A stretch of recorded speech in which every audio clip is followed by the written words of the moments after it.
पहले तो देसी आम क्या होती है, देसी आम का पेड़ कैसा होता है। तो फ्रेंड्स आपको बताना चाहता हूँ, देसी आम के पेड़ हमने ऑलरेडी डाले हुई है मेरी वीडियो प्लेलिस्ट में।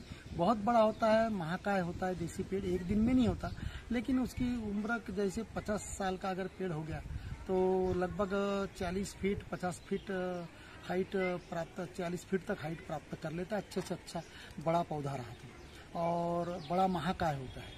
लेकिन कोई ज़रूरी नहीं है, आप देसी पेड़ की भी अगर ग्राफ्टिंग करते हैं तो वहाँ पे एकदम छोटा बन जाएगा, बोनसाई।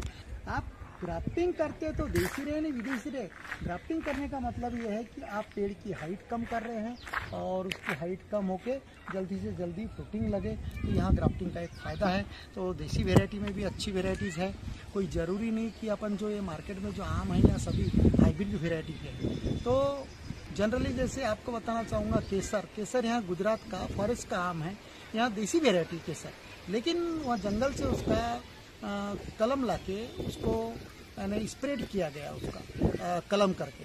तो ओरिजिनली वो हाइब्रिड नहीं है केसर, लेकिन उसका टेस्ट दुनिया में बहुत अच्छा जाना माना है। जैसे आपको अपना दशहरी है, तो दशहरी 2 आम का क्रॉस है, दशहरी की वेराइटी। एक ख्याल में रत्ना भी 2 आम की वेराइटी है, आम्रपाली भी 2 आम का क्रॉस है। तो दोस्तों ऐसे हाइब्रिड वेराइटी के अगर से आप लगाते हैं तो आपको वो ओरिजिनल क्वालिटी कभी नहीं मिलेगी। 100 प्लांट लगाओगे गुठली के दशहरी के तो आपको 1 प्लांट ओरिजिनल क्वालिटी मिल सकता है, अदरवाइज। तो उसी प्रकार की कहानी बताना चाहूँगा। तो देखिएगा यहाँ देसी आम, देखिएगा यह देसी आम, तो इसकी कहानी में बताना चाहूँगा कि आपको पहले ही बता दूँ, दशहरी यहाँ वेराइटी 2 आम से मिलकर बनाई हुई है। इसलिए दशहरी के हमारे फ्रेंड ने जब गुठली लगाए थे तो कुछ दिन बाद बड़ा होने के बाद इस प्रकार का मैंगो फला, तो यह देसी वेराइटी ओरिजिनल वेराइटी पे उतर गया। तो इस प्रकार देसी आम होता है, इससे भी 2 पट 3 पट होता है देसी आम। ऐसा कोई ज़रूरी नहीं, देसी आम में भी आपको अच्छी वेराइटी मिलेगी। आधा किलो तक की भी वेराइटी देसी आम में मिलती है, ऐसा कुछ नहीं है। लेकिन देसी आम की जनरली जो गुठलियाँ जो मैं आपको प्रीफर किया हूँ, इस प्रकार आम है, इससे बड़ा साइज का भी आम होता है। लेकिन देसी आम की गुठली जो होती है उसकी गुठली पतली नहीं होती, मोटी होती है, गोलाकार होती है, और उससे जो पौधा निकलता है वह स्ट्रॉन्ग निकलता है और कलम करने के लिए भी बहुत ज़बरदस्त होता है। और जो पतली गुठलियाँ होती है, जैसे आप अगर से दशहरी की गुठली देखेंगे तो पतली होती है, तो ऐसे मैंगो की अगर आप गुठलियाँ अगर से लगाते हैं तो उसकी जड़ें टेढ़ी मेढ़ी गोल गोल जाती जमीन में, इसलिए वहाँ पौधा ग्राफ्टिंग के लिए इस्तेमाल नहीं किया जाता। तो इस प्रकार जो देसी आम जो होता है जिसकी गुठली गोलाकार होती है, अंडे जैसी गोल होती है, तो उन्हीं गुठलियों से जो पौधे निकलते हैं वो सॉलिड होते हैं। उनका जो टैप रूट रहता है जमीन में सीधा जमीन फोड़ है। फ्रेंड देखिएगा यहाँ सीड देखिएगा, गोलाकार सीड है, देखिएगा इस प्रकार मोटाई देखिएगा।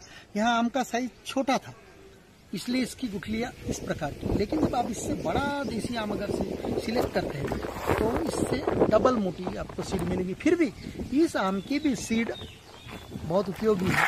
जैसी इस प्रकार गोलाई वाली सीड्स आप अभी कलेक्ट कर लीजिएगा और बेड बना लीजिएगा गोबर खाद पत्तियों का, और बेड बनाने के बाद उस पर बिछा दीजिएगा और उस पर लगभग 1 इंच आप कंपोस्ट डाल दीजिएगा और कंटिन्यू पानी डालते रहिएगा। अगर से आपको अर्ली ग्राफ्टिंग स्टार्ट करनी है तो जल्दी से जल्दी ग्राफ्टिंग स्टार्ट करें। अभी अगर आपको गुठलियाँ ऐसी मिलती है, आपको आम की मैंगो की कंसीडर करो, तो आप इन गुठलियों को बेड बना के इसे पानी डालते रहिएगा हर दिन, तो आपको 25 से 30 दिन के अंदर नए पौधे मिल जाएंगे।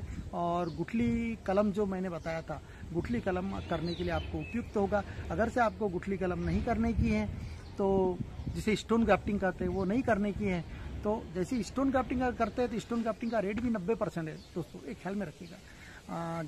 जैसे पौधा निकला और उसकी हाइट जैसे लाल पत्ती निकल गई, वहीं काट के आपको गुठली कलम, तो मेरे वीडियो प्लेलिस्ट में जाइएगा, गुठली कलम की वीडियोज है ऑलरेडी, इससे स्टोन ग्राफ्टिंग कहा गया है, उसका 80 से 90% सक्सेस रेट है। किस प्रकार करने का पूरा डिस्क्रिप्शन मेरे वीडियो प्लेलिस्ट में जाकर आपको मिल जाएगा। और रही बात, इसके बावजूद अगर आपका वैसा इंटरेस्ट नहीं है तो फिर पौधा निकलने के बाद में गुठलियों के साथ में रूट को आप पानी डाल दीजिए, पहले गादी वा फेंको बेड को, और उसके बाद में पूरा उन्हें उखाड़ लीजिएगा रूट के साथ में पूरा, और फिर उसे पॉकेट में लगा दीजिएगा। और पॉकेट में लगाने के बाद में जब वो पॉकेटिंग प्लांट जैसे 1 फुट ऊंचा हो जाता है, उसके बाद में आप उस पर ग्राफ्टिंग कर सकते हैं। तो एक और बताना चाहूँगा, जब 1 फीट का पौधा हो गया, 2 फीट का पौधा हो गया, उस पर जब ग्राफ्टिंग करते हैं आप और 1 फीट के ऊपर। तो उसका एक फायदा, अगर से ग्राफ्टिंग फेल भी हो गई तो उतना पोर्शन कट करके आपको फिर से 15 दिन के बाद में, 15 दिन में पता ही चल जाता है आपकी सायन अगर गीली है तो सक्सेस होने के चांसेस 100%, और सूख गई कंसिडर करो तो उतना पोर्शन कट कर दीजिएगा जो आपने वर्टिकल चीरा मारी है, वर्टिकल कट मारी है, उतना पोर्शन कट करके फिर से डबल आप 15 दिन बाद में फिर कीजिएगा, फिर फेल होगी उतने दिन का, फिर तो आपको कम से कम 3 से 4 बार ग्राफ्टिंग करने के लिए उसी प्लांट पर मौका मिलेगा। एक फायदा है दोस्तों।